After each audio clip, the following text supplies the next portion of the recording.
The Great Flood myths are something we have looked at in other videos here on the channel. With so many cultures sharing this belief, it was only a matter of time before evidence began to surface that supported these legends. The geological record now shows that indeed this flood happened. The cause is still open to speculation. So if the flood did occur, could another well-known story associated with the flood be true? Noah and his ark. It's a story that most people know, and again, one that has a different but similar version with each culture that tells the story. So is there any evidence for Noah? Well, the Grand Canyon may hold proof of Noah's Ark and its biblical flood, according to a recent documentary. So let's take a look. Welcome to IF, videos on history and mystery. Hit that subscribe button and ring that bell so you never miss a video again. Ark experts have made the claim that they have found proof of the mysterious biblical vessel. Originally, the location of the Ark was said to be Mount Ararat, but according to this new evidence, that idea could be wrong.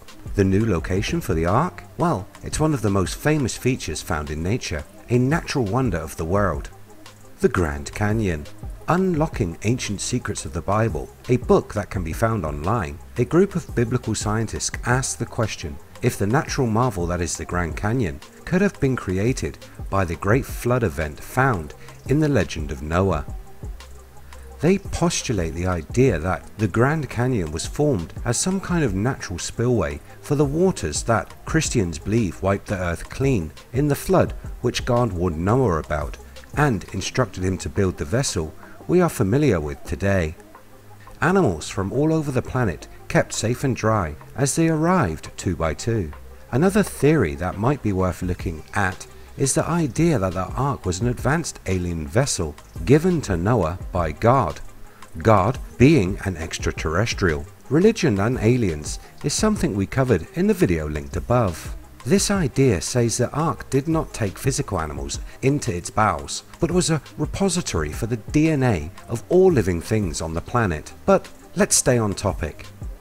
There are two theories on the water of the Great Flood. Some say it slowly grew from the torrential rains and storms. Others believed it formed quickly, with a lot of water in a little time, causing flood surges that left their mark in the geological record. In an interview with scientist John Baumgartner, he talks about the flood saying, "One thing you might expect is billions of dead things buried in rock layers, laid down by water all over the earth." That's exactly what we find in the geological record, a record of lots of things suddenly buried, including very large animals buried whole. This is interesting. As I said at the start, it is proof of a catastrophic flood, but it's not a case of 1 + 1 making 2. Just because a flood happened, it doesn't mean we should automatically assume that Noah was also a real character. The story could be a framing device to warn future people of an event that was so horrific it has been passed down through the generations in the form of the story we find all over the globe. So how does the theory of global flood fit with geological features like the Grand Canyon? Baumgartner goes on to explain his idea saying, "We tell different stories about its history.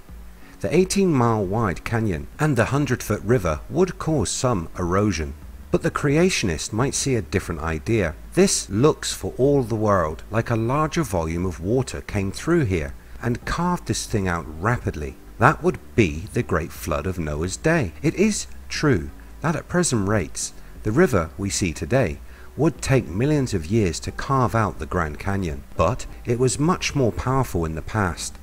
But according to supporters of the idea, the evidence does, however, point to Noah's flood. There are 2 beach lines from what used to be 2 large lakes near the Grand Canyon.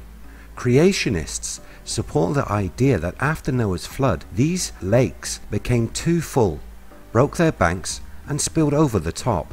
Giving the example of water overflowing a dam, they claim as water breaks over a barrier, the weakest point is instantly eroded. This process being what formed the Grand Canyon.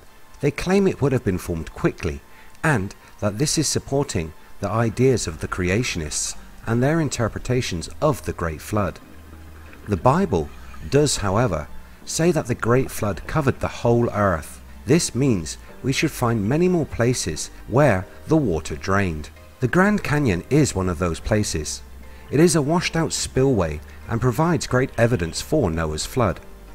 So where is the Ark? If we found that, then we would have some real proof. Well, it's not in the Grand Canyon. The best bet is still Turkey. A team of evangelical Christian explorers claimed that they found the remains of Noah's Ark beneath snow and volcanic debris on Turkey's Mount Ararat. A group of Turkish and Chinese explorers from a group called Noah's Ark Ministries International made the discovery back in 2010. They reported finding the Ark when they discovered 7 large wooden compartments buried at 13,000 feet above sea level atop Mount Ararat. The team radiocarbon dated wood taken from the site. The date was given for these remnants of the Ark was about 4,800 years old, which coincides roughly with the time of Noah's flood. But is this Noah's ship? Most think not. Even if the Noah's Ark Ministries International team did find a wooden structure or even a boat on Mount Ararat, there are other explanations for what the structure could be. As an example, it could be a shrine constructed by early Christians to commemorate the site where they believed Noah's Ark should be. Do you think the story of Noah holds water? Is the Grand Canyon proof of the Great Flood? Did the evangelical Christian explorers discover the lost vessel? Let me know your thoughts in the comments below. If you enjoy what we do here on the channel, hit that subscribe button, like and share. You can catch the latest by searching We Are If. And don't forget, you can find more interesting videos by clicking these links. Thanks so much for watching. See you next time.